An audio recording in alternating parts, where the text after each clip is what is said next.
Everyone knows the story of the wolf. Dropped into Yellowstone in 1995, feared by elk, credited with single-handedly reviving an entire ecosystem, immortalized in a video with millions of views. Nobody tells you about the other animal that got there first, 9 years earlier, with no fanfare and no film crew. This is the story of the one that actually did the digging, the damming, and the slow, patient work of rebuilding a river system, and why figuring out who actually saved a place is a lot more complicated than you think. Okay, picture a place you've probably hiked through before. A meadow that's a little too wet for its elevation, a stream that bends slow and lazy where the rest of the water in the valley runs fast and straight, a flat of willows, chest high, growing somewhere they have no business growing this thick. This isn't a natural consequence of geology or hydrology. Something with front teeth, the color of rust dug it, flooded it, and has been maintaining it one stick at a time since before you were born. That's a beaver dam. It slows the water down, pushes it sideways into the soil, and raises the water table just enough that the willow roots can sit in the wet all summer. Without that wet ground, willows don't get tall. They get nibbled to stubble by grazing animals like Yellowstone's famous elk and stay that way. Cutting elk numbers alone was never going to fix that. You needed the plumbing first. By the early 1990s, Yellowstone didn't have the plumbing or the plumber. With no wolves on the landscape and elk culling abandoned back in 1968, the northern elk herd had climbed to nearly 20,000 animals by the late 1980s, and they ate like it. Willow, aspen, cottonwood, all of it got hammered down to nothing a beaver could use. The dams disappeared alongside their architects and the wolves that ate them. Two species collapsing together on the same graph for the same reason. But here's the part of the story that seldom gets told. In 1986, beavers were already being trucked back in just north of the park in the Absaroka Beartooth Wilderness. The man doing it was a Forest Service biologist named Dan Tyers. His method wasn't glamorous. He live-trapped nuisance beavers out of the Gallatin and Paradise Valleys, animals somebody wanted off their property, and hauled them in by horse trailer and pack horse into wilderness where trapping had just been put under moratorium. He did it in autumn, on purpose, because a family group dropped into a new creek in the fall has time to build a lodge before winter kills it.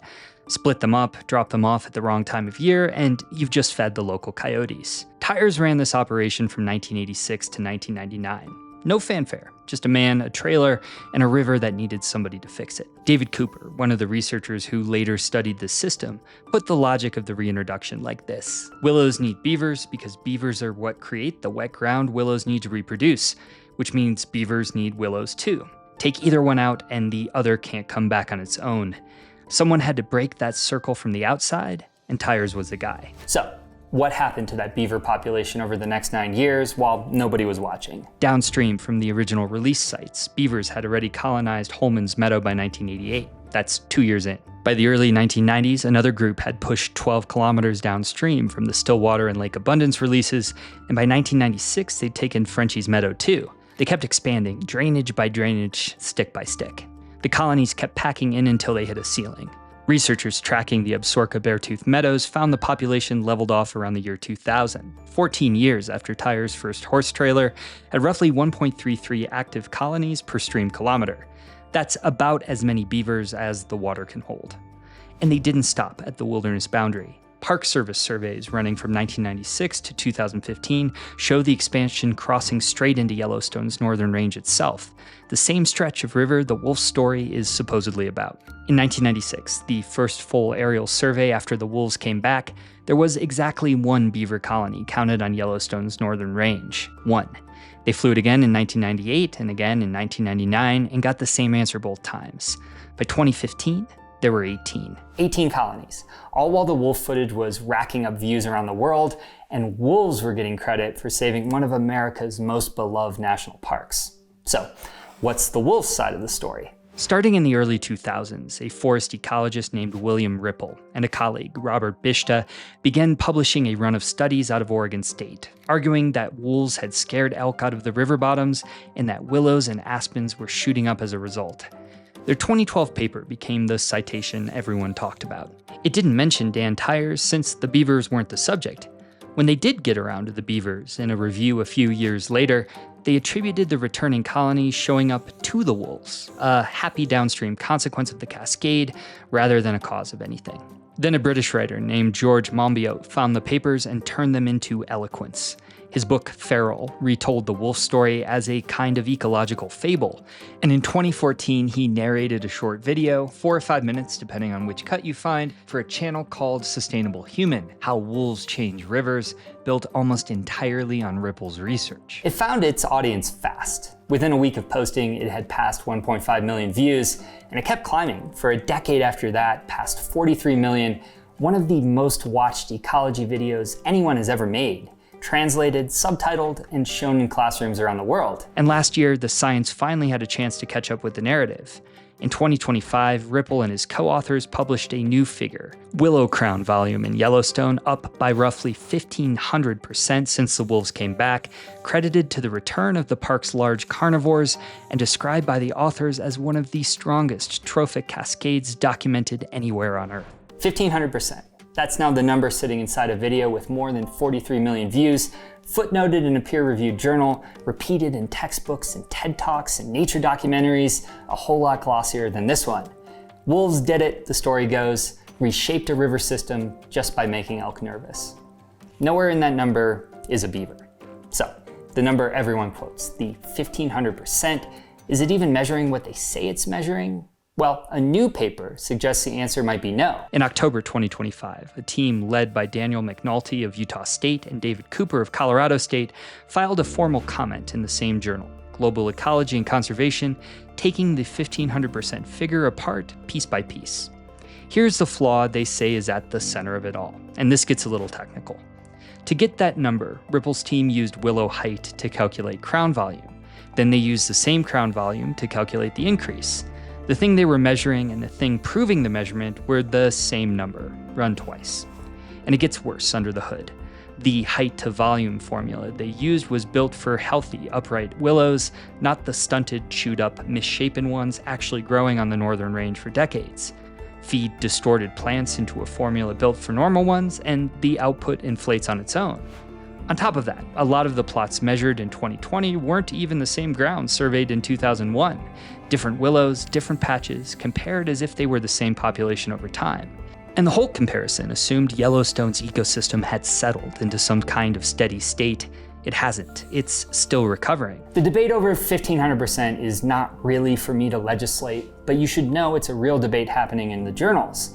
And the attribution of the recovery to wolves is starting to get challenged too, and that's where our friend the beaver re-enters the story. 3 ecologists, Danielle Bilyeu, David Cooper, and Tom Hobbs at Colorado State, ran an experiment built to look at how willows recover.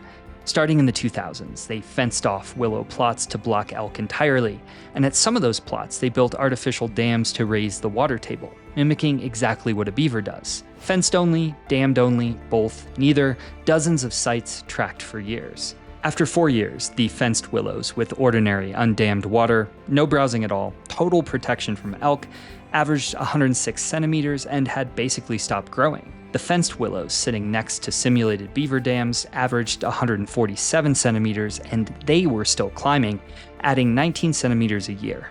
Same protection from elk, but different water and 41 centimeters apart in growth. By 2016, the photographs from those plots showed willows near the simulated dams standing 3 times taller and far denser than the unfenced, undammed stands right next to them. Elk pressure wasn't the variable that mattered most. Water was. Tyers, decades earlier, had described what he was hauling up those trails on pack horses as, quote, a missing piece in the ecological machinery. The experiment proved him right. And as Tom Hobbs put it, putting the wolves back, quote, isn't enough to reverse the extensive changes caused by their long absence. Which leaves just one open question. If the beavers were already there, already damming 9 years before a single wolf set foot in the park, were they the ones that actually pulled it off? Well, only in the places where willows have somewhere to go. David Cooper, the same researcher who tracked the water tables, says the natural relationship between beavers and willows across Yellowstone is still degraded and likely to stay that way for some time. Even people who will defend the wolf story to the end admit large stretches of the northern range have settled into what ecologists call an alternative stable state. grassland where willow used to be, held there by stream channels cut too deep for water to reach the roots anymore. In these places, the ecosystem may just be too degraded to enable recovery, no matter how many wolves or beavers get dropped in. After all, Cooper's own logic from the start of the story still holds. Willows need beavers to make the ground wet enough to grow, and beavers need willow to eat and build with. Where the willow never came back, the beavers have nothing to dam, and the potential circle of recovery just stays busted. Chris Wilmers, an ecologist at UC Santa Cruz who reviewed more than 170 studies going back to the 1940s, says it about as well as anyone ever has. The Yellowstone story has been oversimplified in the media, and I'm probably guilty of it here too. I don't want your takeaway from this video to be that I'm against wolf reintroduction in Yellowstone. Far from it. Predators have a valuable role to play in all of our ecosystems, and the wolf reintroduction is a genuine boon for reasons that go far beyond willow density or elk numbers alone. But ecosystems are complicated and exist in fragile equilibriums. It's easy for us to damage them by removing something that seems inconsequential at the time. And in the same way, when they start to recover, there may be more than one effort, maybe more than one species that deserve a share of the credit.